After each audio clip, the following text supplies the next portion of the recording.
Yes! Yes! I'm so happy. I finally was able to watch America's Next Top Model. I just saw it. Like literally like less than 5 minutes ago. I finished watching it. Whew. I know you're thinking, well, why? You said you were gonna do a recap on August 2nd. Why didn't you do it? The reason why? CW does not exist on my on Bright House. No, no. What I'm trying to say is CW is apparently in negotiation with Bright House. So, in other words, until they're done with their negotiation, CW is not available on my TV. So I searched on Hulu, Amazon, everywhere to find it. And finally, I was able to watch it on YouTube because they had like all 8 parts on there. So yes, finally was able to watch it. So I'm gonna do my usual recap. Now, the first thing they did was this cool they showed, the early casting with Tyra there for the first time, which was amazing. I mean, she's never usually there. It's usually at the casting producers and whatnot, and it was so cool. Then they did this cool masquerade ball runway show where a girl got to choose her guy or vice versa, and they strut down this cool like old-fashioned like Marie Antoinette runway, and it had a kiss and pose at the end for a camera, which is really cool. And some of the big standouts for me as far as looks go, Chris H. So high fashion, so edgy. I could see him in Versace right now. I mean, he's so amazing. Jeremy I like as well, because I mean, I can relate to him, because he really loves his mom, and is really, and he's really, and he's, I just love him so much. He's so friendly, so relatable, and I just really connect with him a lot. And another big stand for me was Nina. I mean, if Sophie from Cycle 18 and Allison from Cycle 12 had a baby, that would be Nina. I mean, it's crazy how much she looks like both of them. It's crazy. I love her quirkiness, her odd features. She's just so amazing. I also love Bianca. I mean, I don't know why, but I just love her. She has these cat-like features and just is gorgeous.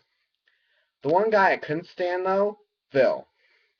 The reason why he's so cocky, so full of himself, like when they cut it down to 26 people, they moved into the top model house temporarily, and it was really cool because for the first time, contest not semifinalists were able to go into the house. I mean, that's never happened before ever. It's usually the final 14, final 13, whatever.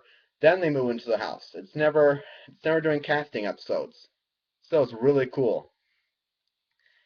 And and Chris H, he was being goofball. I mean, he was being really silly, and he had these like really cheesy boxer gloves, and he was like punch like lightly, not like hardcore, but he was like going around being silly. He ended up punching guys in the balls, which I mean, but he was doing it like in a silly, non-offensive way. But of course, Phil being Phil like screamed and yelled at him. I was like, "Don't you dare do that again, dude!" He was just messing around. He was trying to be silly.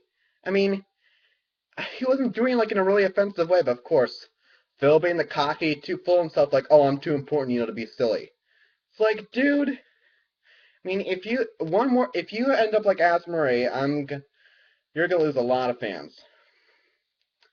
So anyway, rant over. And then they did a photo shoot, of course. We know with the leather and whatnot. And the fans got a chance to see that, and it was projected on this huge building as well. So it was really cool. I mean, I'm really happy with the cast. And also, let's see what else happened in the episode. They did the masquerade fall float. Oh, and they did the panel, of course. They got interview day, and it was so much fun.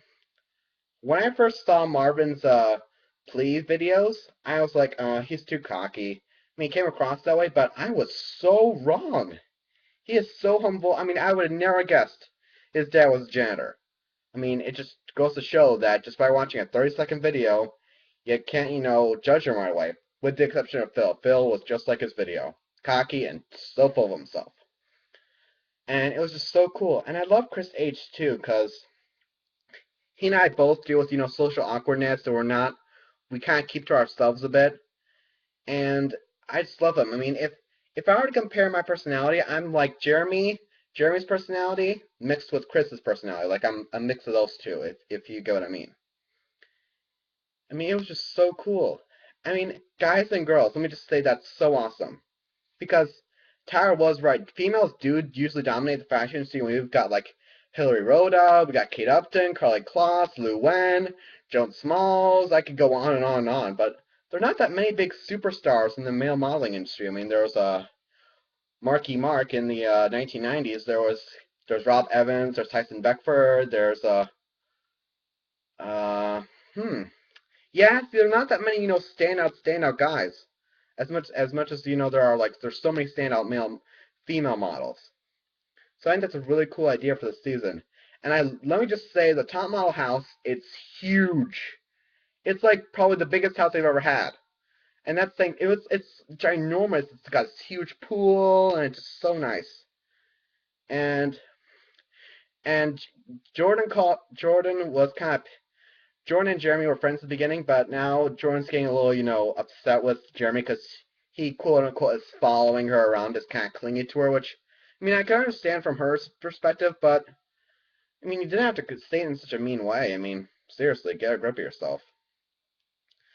And I'm really happy with the final 16. We got Bianca, Clea, Kanani, Chris H, Chris S, Corey, Phil, I hate him. Then we got Mike. We got so many cool guys and girls.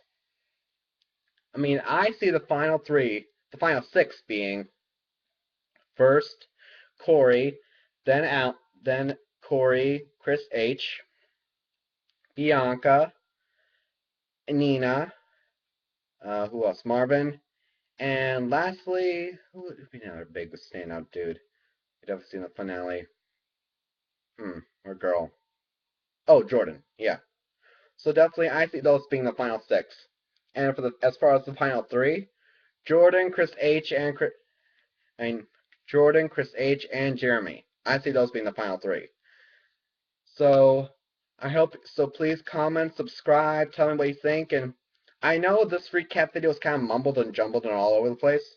So if you guys could give me tips on how I could, redo this, like how I could, make my recap videos even better, that'd be so awesome. So and this week it's gonna be the craziest episode ever. This week they're doing a runway show for guests, which is big enough, and the owner of guests is going to be there, which is even better. But to do a runway show, a vertical runway show, I mean, they're starting off at the edge of a building and then going down and then walking like that's crazy. No one has ever thought of that. I mean, even Alexander McQueen has never done that for his models, and he does a lot of crazy runway shows. I mean, he's done like, for one show anyway, I'm getting off the subject. So like, comment, subscribe, post comments, give me some advice on how I can make this better. And I can't wait for this episode, and hopefully I can watch it on TV this time. So, see you guys, bye!